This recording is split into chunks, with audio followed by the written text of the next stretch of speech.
Mereka melaknat kiai, mereka menunjuk kiai, mereka mengutuk kiai, di setan-setan kiainya. Buka hati kalian.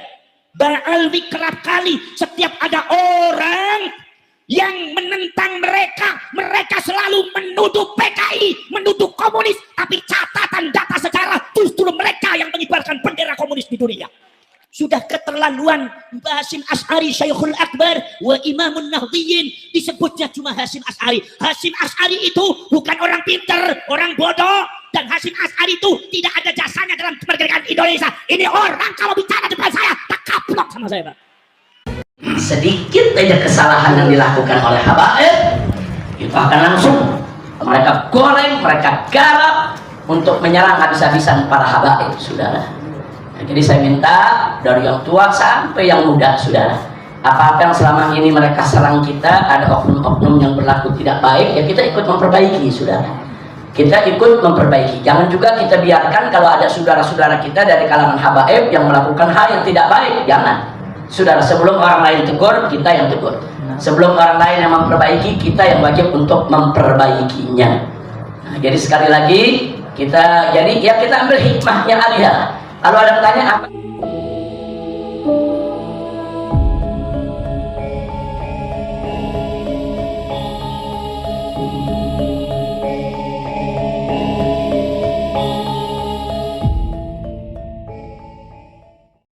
Sedikit aja kesalahan yang dilakukan oleh habaib, itu akan langsung mereka goreng, mereka garap untuk menyerang habis-habisan para habaib, saudara. Jadi saya minta dari yang tua sampai yang muda, saudara, apa-apa yang selama ini mereka serang kita, ada oknum-oknum yang berlaku tidak baik, ya kita ikut memperbaiki, saudara. Kita ikut memperbaiki. Jangan juga kita biarkan kalau ada saudara-saudara kita dari kalangan habaib yang melakukan hal yang tidak baik. Jangan, saudara. Sebelum orang lain tegur, kita yang tegur. Sebelum orang lain yang memperbaiki, kita yang wajib untuk memperbaikinya. Nah, jadi sekali lagi kita, jadi ya kita ambil hikmahnya aja. Kalau ada yang tanya apa sih hikmahnya nih serangan begal nasab? Oh, banyak hikmahnya. Apa hikmahnya dari serangan begal nasab ini? Hikmahnya satu, saudara, yang tadinya nggak tahu ilmu nasab jadi tahu. Yang tadinya nggak mau belajar jadi belajar, saudara. Yang tadinya nggak mau baca buku nasab ahli dibaca, saudara. Oh, luar biasa. Jadi ada al-hadsu al-qiraah, yaitu kutubus sirah, kutubut tarikh, kutubun nasab. Alhamdulillah. Itu satu. Yang kedua, saudara, yang kedua menjadi terbuka. Allah bukain buat kita, saudara, sehingga dengan peristiwa itu kelihatan mana yang betul-betul muhibbin terhadap habaib, mana yang betul-betul bughud ikut memanfaatkan kondisi tersebut, atau mana yang selama ini pura-pura muhibbin. Nah, sekarang dari hatinya Allah keluarin semua, saudara. Alhamdulillah. Kita membongkar hati orang-orang nifak nggak gampang, saudara. Nggak gampang. Ngebongkar gitu hati kita, mau tahu ini mahabbah apa enggak, ini bughud, nggak gampang, saudara. Tapi dengan peristiwa ini terbuka, saudara, terbuka, saudara. Mana yang muhibbin, mana yang mubghidin, bahkan mana yang ragu-ragu dengan mahabbahnya, semua terbuka. Alhamdulillah. Dan yang ketiga, saudara, yang ketiga, para habaib jadi lebih hati-hati lagi. Mereka oknum-oknum yang selama ini berbuat tidak baik, jadi ada cambuk, ada teguran. Jangan coba-coba kalian ulangi itu perbuatan. Ayo sama-sama kita perbaiki diri. Itu kan hikmah, ya. Alhamdulillah. Oh, banyak hikmahnya, ya, kawan. Kalau kita mau lihat hikmahnya banyak. Ada lagi satu hikmah, saudara, apa? Kita jadi ingat Imam Ubaidillah. Nah, selama ini kalau kita tahlil, kita apa tadi, Imam Ubaidillah jarang disebut tuh, saudara. Yang disebut Ahmad bin Isa Al-Muhajir, yang disebut Faqih Mugaddam, saudara. Nah, iya, jangan-jangan kita lagi dijewer, saudara. Sama karomahnya Imam Ubaidillah. Kemana namanya Imam Ubaidillah nih, saudara? Jarang disebut, jarang dikirimin. Nah, kalau sekarang di mana-mana kita ngelihat, alhamdulillah, saudara, harus sebut itu nama, saudara, untuk isbat bahwa ar-rajul bukan fiktif, betul-betul rajul sabit, maujud, ada, saudara, insya Allah. Dan begitu juga yang ziarah ke Tarim juga jarang-jarang tuh yang ziarah ke Imam Ubaidillah. Kemana-mana dia ziarah. Imam Ubaidillah ditinggal. Nah, ini jadi teguran buat kita semua. Nah, jangan dilupakan Imam Ubaidillah, saudara. Dan jangan ragu-ragu juga. Kalau besok ada punya anak namain Abdullah atau Ubaidillah untuk anak keturunan kita. Saya kemarin ini selama setahun banyak orang nih jamaah kita nih, saudara murid-murid kita di pengajian minta nama. Habib kasih nama, kalau anak laki langsung kita kasih nama Ubaidillah. Jadi jangan kaget kalau besok yang nama Ubaidillah banyak ya. Wah, alhamdulillah. Dan itu termasuk bagian daripada bentuk perlawanan secara sosial ke masyarakat. Sebarin itu nama, itu bukan nama fiktif, nama orang mulia. Nah itu yang kita mau sampaikan. Jadi sekali lagi yuk, jadikan fitnah tersebut dan fitnah bekal nasab ini sebagai pelajaran buat kita.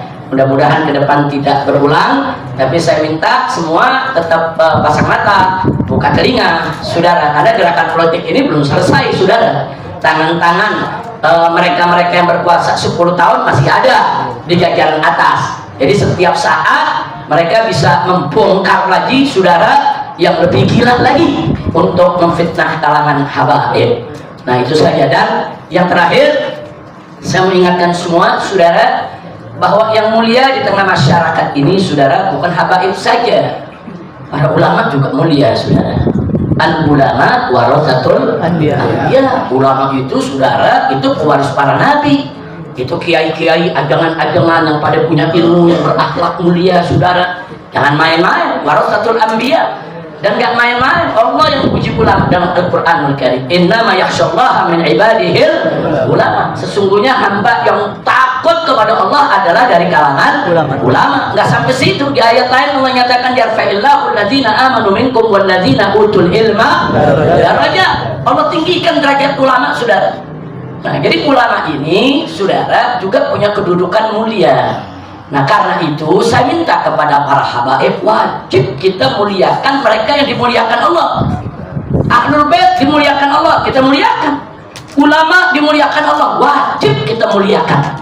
Jadi jangan ada lagi itu, saudara, maaf, jangan ada lagi di kalangan anak-anak muda kita, saudara, umur masih muda, masih belasan tahun atau mungkin 20-an tahun. Tapi kalau ketemu kiai-kiai, saudara, yang besar dari kalangan mereka, cium tangan aja, malu, takut. Innalillahi wa inna ilaihi raji'un. Saya ketemu kiai-kiai dari dulu, saudara, sudah 40 tahun saya kerjakan. Pokoknya ketemu kiai, jangankan yang lebih tua, yang seumur, saya cium tangannya. Oh iya, dulu saya diprotes, Habib Rizik kenapa cium tangan? Kenapa tuh Habib Rizik nunduk-nunduk begitu? Saudara, itu bagian daripada pembauran kita, pergaulan kita, untuk menghidupkan rasa saling cinta di antara kita, insya Allah. Nah, saya kasih contoh. Saya ceramah di satu daerah, sudah. Saya kasih contoh pengalaman saya. Saya ceramah di satu daerah, saya lupa. Mungkin karena terburu-buru nih mengubar, kadang-kadang kan satu hari ada 2-3 jadwal nih, dari sini mau lompat ke jadwal sana, saudara. Nah, jadi begitu naik, assalamualaikum, langsung ceramah. Kita nggak sebut tuh nama-nama kiai yang di panggung. Di panggung kan ada kiai-kiai, sudah. Ini kan yang di bawah kan murid mereka semua. Kita nggak sebut, sudah. Habis ceramah kita pergi. Itu mereka-mereka yang hadir nggak perhatian di ceramah kita, sudah. Nah, mereka lihat siapa ini ceramah. Karena apa? Karena mereka merasa guru mereka nggak ada hormatin. Sudah. Itu pengalaman kita. Seterburu-buru apapun sebut sapa, sudah. Jadi apresiasi mereka. Nah makanya semenjak saat itu, saudara, saya ceramah di mana tempat, saudara, oh kita apresiasi dulu. Kalau perlu kita minta sama panitia siapa aja nama kiai yang ada, kita minta nama-namanya, kita sebutin atau itu. Begitu disebutin, saudara, itu kiai senang, duduk perhatiin ceramah kita sampai akhir. Itu murid yang di bawah, Farhan, gurunya dihormatin, saudara. Dia perhatiin semua ceramah kita, jangankan setengah hujan dari lalu ada, sudah. Nah, artinya ini kan ilmu komunikasi massa. Tolong jangan lupa penghargaan seperti itu, saudara. Insya Allah, saudara. Jadi habaib ini udah dimuliakan Allah, udah nggak usah dipamerin lagi. Udah muliain kita, asal kita mau bertakwa kepada Allah. Kalau kita mau bertakwa kepada Allah, Allah muliakan kita. Nggak perlu dipamerin, saudara. Tapi kita juga perlu, saudara, untuk memuliakan mereka-mereka yang dimuliakan Allah, saudara. Yang dimuliakan Allah bukan habaib saja, bukan ahlul bait saja, para aulia, para ulama, para sholihin. Mereka semua dimuliakan Allah. Yuk kita muliakan mereka, insya Allah. Nah, itu saja yang bisa saya sampaikan. Maaf kalau yang akan saya sampaikan ini saudara mungkin terlalu sensitif ya. Nah, tapi karena ini mumpung yang 99,9% baik, kapan lagi udah gitu di rumah jenderalnya.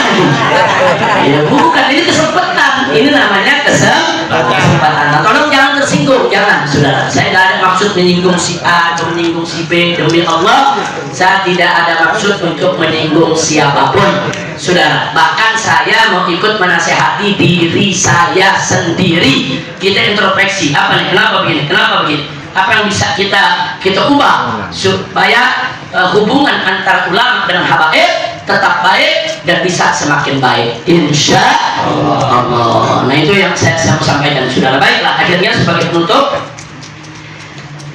tentu kita tahu ada satu buku yang diterbitkan oleh saya punya menantu Habib Hanif dan kawan-kawan. Habib Hanif tidak sendiri, yaitu tentang keabsahan nasihat.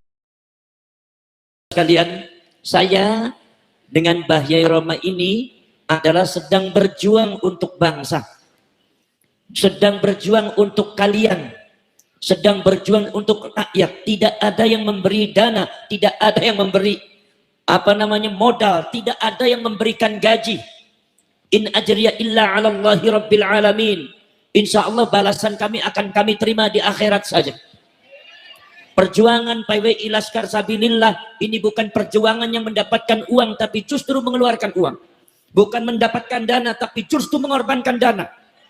Kalau kalian tahu bahwa anak-anak dan anggota rakyat PWI Laskar Sabilillah ketika mengadakan acara itu patungan 1.000, 2.000, 1 juta, 2 juta. Sebab apa? Perjuangan ini harus dilanjutkan sampai ke anak cucu kita. Kalau seumpama tidak dilanjutkan oleh anak cucu kita dan kita sebagai orang tuanya diam, saya khawatir Indonesia akan terjadi seperti Palestina. Kenapa saudara-saudara sekalian? Kenapa Yai Roma Irama ini sepuh, beliau usianya sudah 79 tahun, tapi beliau mau bergerak kemana-mana bersama dengan saya yang masih muda, bersama para ulama, para kiai yang muda. Beliau tampil di depan, bahkan kadang-kadang beliau mengingatkan saya, Gus seperti ini, Gus seperti ini. Seperti halnya beliau itu lebih semangat daripada kita. Kenapa? Karena beliau peduli kepada bangsa, karena beliau peduli kepada negara, karena beliau peduli kepada agama, karena beliau peduli terhadap Rasulullah Sallallahu. Karena beliau semua beliau peduli kepada kalian sebagai warga Indonesia, rakyat Indonesia. Kita tidak mau rakyat Indonesia diperbudak oleh orang. Kita tidak mau rakyat kita menjadi jongosnya orang lain. Hanya dibohongi dengan satu dusta kedustaan, sejarah-sejarah dipalsukan, makam-makam dibuat palsu, pada akhirnya akan merusak sejarah bangsa Indonesia ini. Di masa yang akan datang, anak cucu kita nanti tidak akan kenal sejarah. Ketika sejarahnya sudah diganti dengan sejarah baru yang dibuat oleh kalangan Ba'alwi, maka nanti mereka di masa yang akan datang akan menjadi pemilik negara ini, dan kita akan seperti Palestina terusir dari bangsanya sendiri. Saudara-saudara sekalian, kita bergerak bukan karena benci.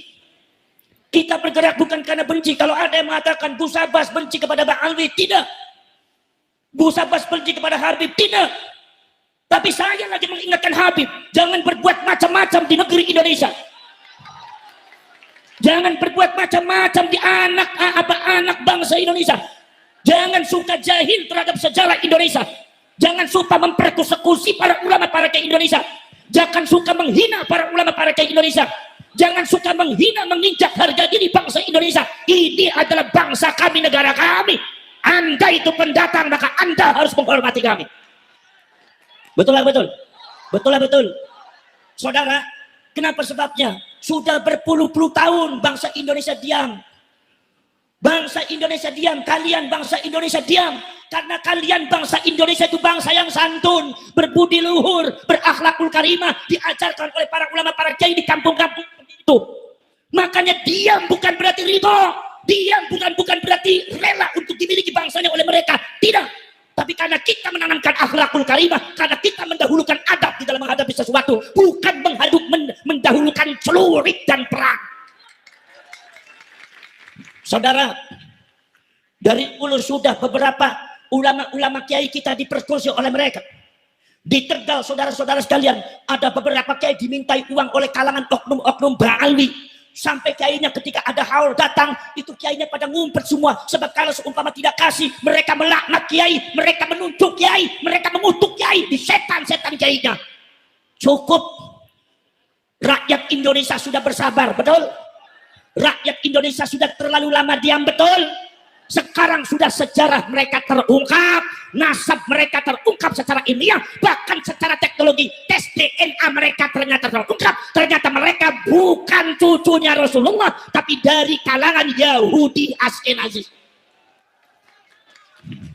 Saudara, mengungkap tentang masalah nasab Ba'alwi bukan sembarangan.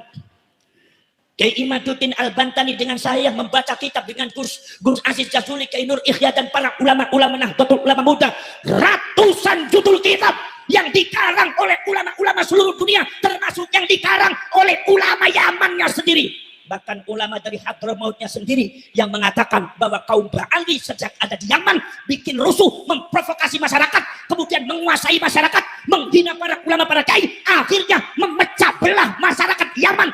Akhirnya Yaman terpecah menjadi dua, Yaman Utara, Yaman Selatan. Yaman Utara dipegang oleh kalangan orang-orang Arab Yaman seperti bangsa Al-Qatiri, At-Tamimi, bangsa Lama bin Arfan bin Su'aib. Oleh kalangan Arab Yaman dengan provokasi dan fitnahnya kaum Ba'alwi itu di Yaman, mereka menguasai Yaman Selatan, dan ketika mereka sudah menguasai Yaman Selatan, memecah Yaman jadi dua, mereka menguasai bagian selatan. Mereka tidak mendirikan negara Islam, tapi yang mereka dirikan adalah negara komunis Yaman Selatan. Buka sejarah. Makanya masyarakat Pabuaran,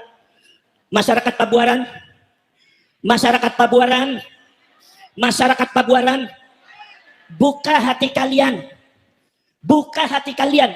Ba'alwi kerap kali setiap ada orang yang menentang mereka selalu menuduh PKI, menuduh komunis, tapi catatan data sejarah justru mereka yang mengibarkan bendera komunis di dunia. Mau saya buka? Ada tulisannya seorang ulama besar, di antaranya Dr. Salahuddin Al-Bakri. Namanya Tarikhul Hadrami Asyasi, sejarah perpolitikan Hadramaut. Mengatakan bahwa kaum Ba'alwi ketika menguasai Yaman Selatan, mereka mendirikan negara komunis Yaman Selatan, bukan negara Islam. Saya tanya, katanya ente ngaku cucunya Rasulullah, kenapa yang didirikan komunis? Katanya ente demi membela negara, kenapa ente mendirikan komunis? Kalau coba anda katanya membela Islam, mengumpulkan orang berjuta-juta orang, ada di Monas, ada di Jakarta, tapi sejarah mengatakan leluhur ente mendirikan komunis. Catatan sejarah yang tidak bisa hilang, saudara. Betul. Mau saya buka,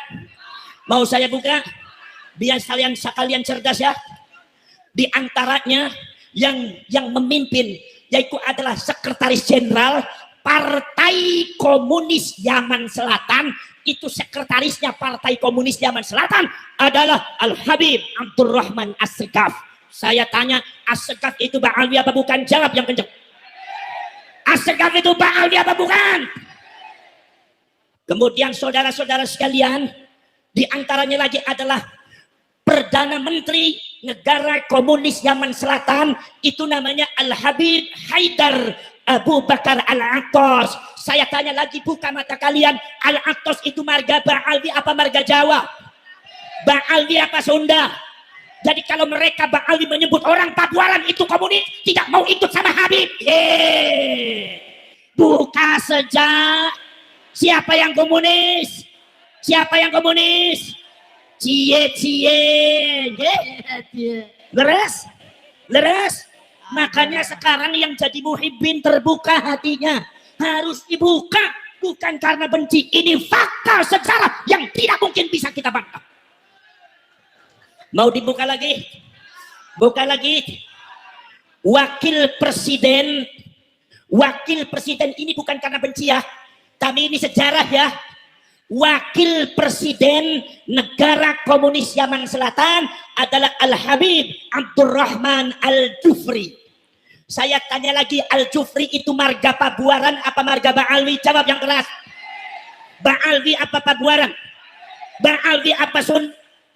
Ba'alwi apa Ciawi Gebang? Ba'alwi apa Ciawi? Apa Ciawi? Ba'alwi apa Pasundan? Ada di Pabuarannya marganya Al-Jufri, orang Sunda. Ayah. Lalu sudah. Jadi kalau sumpah ada orang yang berani mengkritik Ba'alwi, mengatakan eta komunis, kita jawab ye. Kita jawab cie. Kita jawab. Yang komunis siapa? Sejarahnya siapa? Itu berarti PKI menuduh P. Siapa yang PK? Saudara, pada waktu belum ada PWI Laskar Sabilillah, Banser sudah kenyang di PKI oleh kaum habaib dan Ba'alwi. Tapi karena dan Banser Nahdlatul Ulama, garda terbental membela para ulama dan NKRI, mereka banyak terdiam. Sampai dipersekusi, sampai ada yang mau membunuh. Sampai kemarin itu ada Banser itu dipersekusi, disiksa oleh oknum Ba'alwi dan muhibbinnya. Sekarang alhamdulillah dia sudah diproses di kepolisian. Mudah-mudahan keadilan ini bisa tegak di bumi pertiwi dalam rangka membela rakyat Indonesia, bangsa Indonesia. Allahumma. Saudara-saudara sekalian, Banser di PKI, hati saya menangis, hati saya berontak. Banser di PKI. Kiai Said Akil di Yahudi. Kiai Said Akil katanya agen Yahudi. Siapa yang Yahudi? Siapa yang Yahudi? Tes DNA. Kalau Mbak Yai Said Akil dari Sunan Gunung Jati, J1 itu dari Rasulullah, J1 dari Nabi Ibrahim. Kalau orang yang menuduh Mbak Yai Said Akil Yahudi, ternyata mereka genetikanya G, justru mereka genetikanya Yahudi Askenazi. Ayo biar bareng-bareng bilang ye. Betul. Kembali ke kagak. Fitnah kagak. Memutar balikan fakta kagak. Orang Pabuarannya sudah ngerti apa tidak? Masyarakat Cirebon sudah cerdas apa belum? Jangan mudah dibohongi saudara-saudara. Betul. Masya Allah. Sudahlah seperti itu. Ada satu faham bahwasanya katanya orang bodohnya Ba'alwi satu itu lebih mulia daripada 70 ulama. Ini mazhabnya siapa? Mazhabnya Yahud. Mazhab Islam ada apa tidak kayak gitu? Ayante di Islam yang menunjukkan bahwa orang bodoh lebih hebat daripada 70 kiai ulama. Ayante upami mazhab Islam teh naon? Mazhab Islamnya eta inna akramakum indallahi atqakum, yang paling takwa cek Gusti Allah nya eta jalma anu paling bertak. Eta syariat eta ajarannya Rasul. Dia mengaku-ngaku cucunya Rasulullah, padahal nas yaitu adalah baret merah pakaian hitam. Ini adalah PWI Laskar Sabilillah, segera dibentuk di Pabuaran. Siap saudara. Sampai Mbak Yai Ma'ruf Amin, tahu Mbak Yai Ma'ruf Amin? Siapa Mbak Yai Ma'ruf Amin? Wakil presiden, kemudian dia termasuk Rois Amnah Gotul. Sampean orang NU apa bukan? Siapa yang ngacung NU? Ternyata PWI Laskar Sabilillah semuanya warga N, yang mencintai N, yang mencintai ulama N, yang menghormati ulama N. Datanglah Pak Ba'alwi, pengen lebih hebat daripada ulama Kiai Pabuaran, pengen lebih hebat. Mereka nggak pernah ngajar, tidak pernah mendirikan madrasah, tidak pernah di sumber susah-pusah, Al-Iqra, mengajari dengan teliti orang-orang di Pabuaran. Dari kampung ke kampung mereka tidak pernah. Tiba-tiba mereka datang mengklaim masjid, menguasai masyarakat. Katanya Pabuaran, atau katanya Cirebon, atau katanya Pekalongan, Malang ini adalah daerah kami, bukan daerah kalian semua. Sejak kapan enteng lamun? Betul? Ngalamun apa gedabros lamun? Masya Allah, masa dusta yang mereka tebarkan sangat luar biasa. Mbak Yai Ma'ruf Amin orang ulama besar. Sampean menghormati Mbak Yai Ma'ruf Amin tidak? Mbak Yai Ma'ruf Amin itu adalah cucunya Sultan Hasanuddin. Sultan Hasanuddin itu putranya Syarif Hidayat. Itu beliau itu cucunya Sultan Hasanuddin dari Kiai Nawawi Banten. Dari Kiai Nawawi Banten juga cucunya. Dan masih juga kaitan saudara dengan Mbah Yai Roma Irama. Ini satu saudara sama dengan saya. Cuma beda dakwah, kalau saya dakwahnya ngaji, kalau beliau dakwahnya musik. Kiai Ma'ruf Amin, alim apa tidak? Alim apa tidak? Kiai Ma'ruf Amin dengan Mbak Alwi lebih alim mana? Lebih pintar mana? Tapi ketika Ba'alwi, ketika Yai Ma'ruf Amin diamanatkan oleh Nahdlatul Ulama untuk menjaga NKRI dari kaum-kaum terorisme, dari paham-paham radikal, maka diamanatkan untuk menjadi wakil presiden. Itu Ba'alwi kebakaran Makanya kalau jadi orang jenggotnya jangan panjang kan, nantinya kebakar. Subhanallah, kebakaran jenggot. Apa katanya? Ada oknum Ba'alwi yang mengatakan, menyebut Yai Ma'ruf Amin, satu menyebut namanya saja. Ma'ruf Amin tidak ada kiainya, karena itu ajaran mereka. Kalau menyebut kiai-kiai pribumi, jangan sebut kiai, sebut namanya aja. Kemudian titel gak usah disebut. Model kayak gini membangun akhlak apa menghancurkan akhlak? Membangun akhlak apa menghancurkan akhlak? Orang diajari tidak boleh membela, tidak boleh menghormati kiai dan ulama. Membangun akhlak atau merusak akhlak?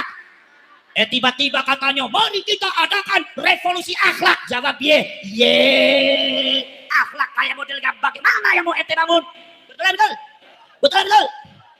Kalau ente mau membangun akhlak bisa. Nah, kalau ente nggak ada akhlaknya, betul. Itu Yai Ma'ruf Amin disebutnya apa saudara? Jangan kaget. Orang NU jangan kaget ya. Siapapun Ba'alwinya saudara-saudara, Anda harus harus menangani ini semua. Anda harus menghadapi dan harus bersikap secara tegas. Walaupun dalam hati Anda maafkan mereka. Tetapi dalam masalah masalah ketegasan, jangan tinggal diam. Jangan biarkan mereka menghujat para ulama, para kiai asli Indonesia. Betul? Pengen tahu ucapannya? Nilai sama nalar dan akal kalian, orang-orang yang hatinya masih tertutup oleh dusta-dustanya para Ba'alwi dan Habib, nilai dengan akal pikiran kalian. Oknum mereka mengatakan Ma'ruf Amin babi apa babi. Di depan jamaahnya menyebut babi. Babi apa babi? Babi apa babi? Seorang ulama besar disebut babi, tidak ada sopan santunnya. Sekarang saya tanya kepada kalian, apakah golongan semacam ini akan bisa membuat revolusi akhlak? Bisa apa tidak? Jawab yang keras, bisa apa tidak? Bisa apa tidak? Kiai Ma'ruf Amin di babi-babi saudara. Gus Dur di buta mata, buta hati. Buta mata, buta hati. Sudah keterlaluan. Mbah Hasyim Asy'ari Syekhul Akbar wa Imamun Nahdliyin, disebutnya cuma Hasyim Asy'ari. Hasyim Asy'ari itu bukan orang pinter, orang bodoh. Dan Hasyim Asy'ari itu tidak ada jasanya dalam kemerdekaan Indonesia. Ini orang kalau bicara